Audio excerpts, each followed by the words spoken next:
All right, let's get into it. Today, we're diving into a story that really, pushes the whole idea of generosity to its absolute limit. It's from something called the Sutra of the Silver-Colored Woman. And believe me, it describes one of the most intense, almost unthinkable acts of giving you'll probably ever hear about. So, before we really dive in, I want you to think about something for a second. Seriously, what is the most selfless act you can possibly imagine? Got something in your head? Okay, hold on to that thought. Because the story we're about to unpack, yeah, it might just blow that definition right out of the water.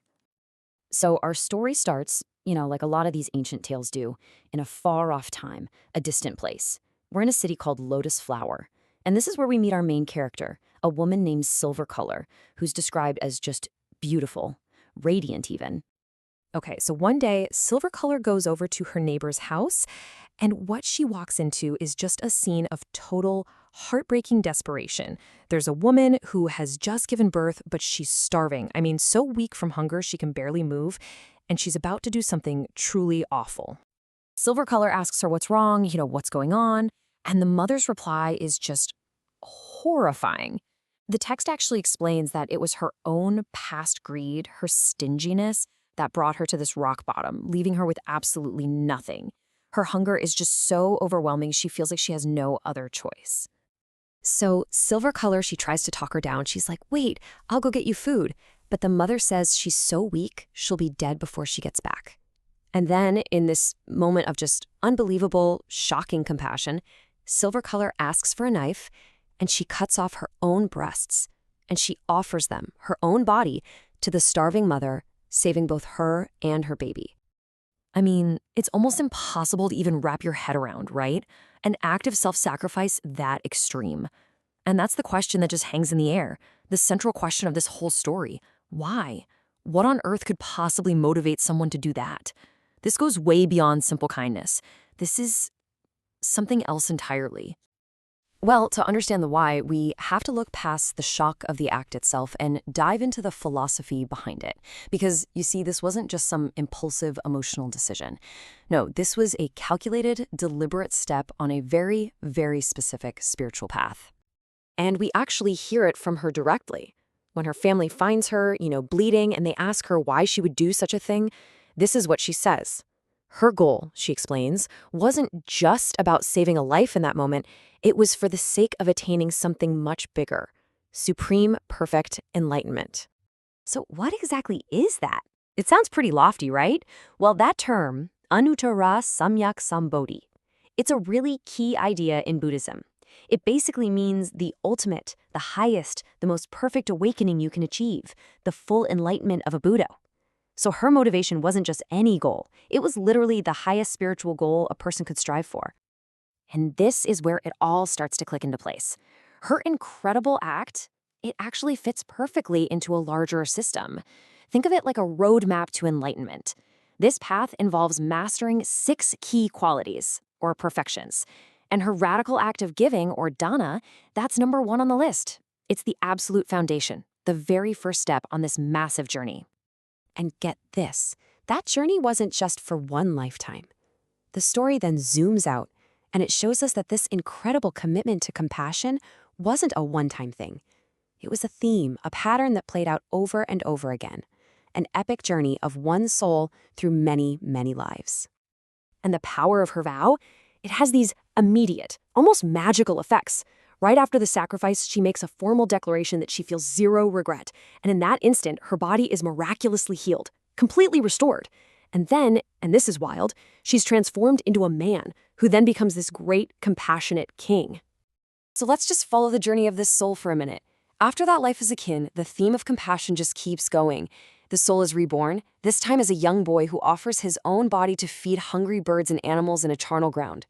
Then, in yet another life, he's an ascetic, a spiritual practitioner in the forest, and he makes that same ultimate sacrifice all over again, but this time for a starving mother tiger and her cubs. So, you can see the pattern emerging pretty clearly, can't you? In each life, there's this situation of extreme starvation, and every single time, this soul responds with the most extreme act of giving possible, offering its own body so that another being can live. It's this incredible, consistent theme of compassion, just escalating each time. Okay, and now we get to the big reveal, the climax of the whole story. You have to remember, the person telling all of these amazing stories is the Buddha himself. He's talking to his disciples, and he's about to connect all of these dots in a way that is just going to blow their minds.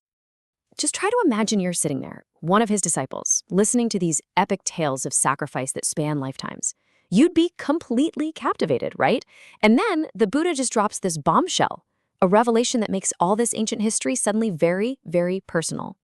The Buddha's big reveal is just stunning. He tells them, "You should know, the silver-colored woman, that was me. He was the boy in the charnel ground. He was the ascetic who fed the tiger. All of those past lives, all those incredible acts of sacrifice, they were his journey. They were his steps on the path to becoming the Buddha." But wait, because the connections don't even stop there. He then points out that the baby, the infant who was saved by that very first unthinkable act, was now his own son, Rahula, who was sitting right there in the crowd with them. I mean, talk about a karmic connection, right? Stretching all the way across the ages. And then comes the final, absolutely incredible twist. He turns to his disciples.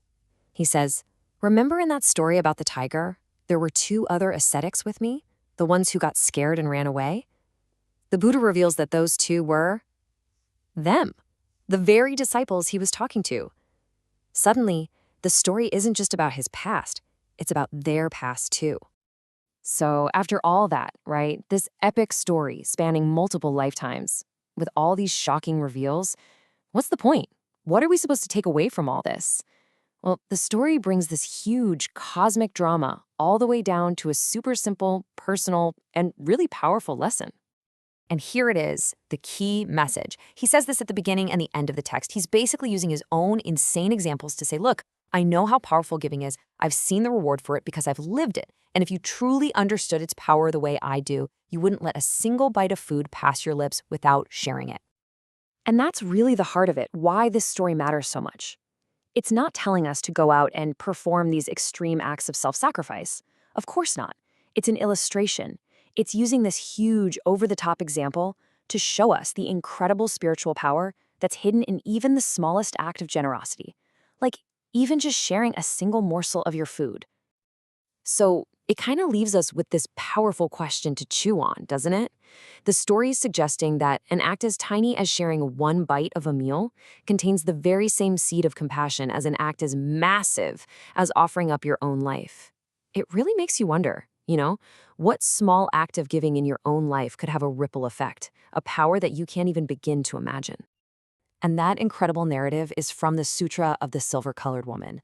Just a really powerful story about how limitless compassion can be. Hey, thanks for exploring this one with me.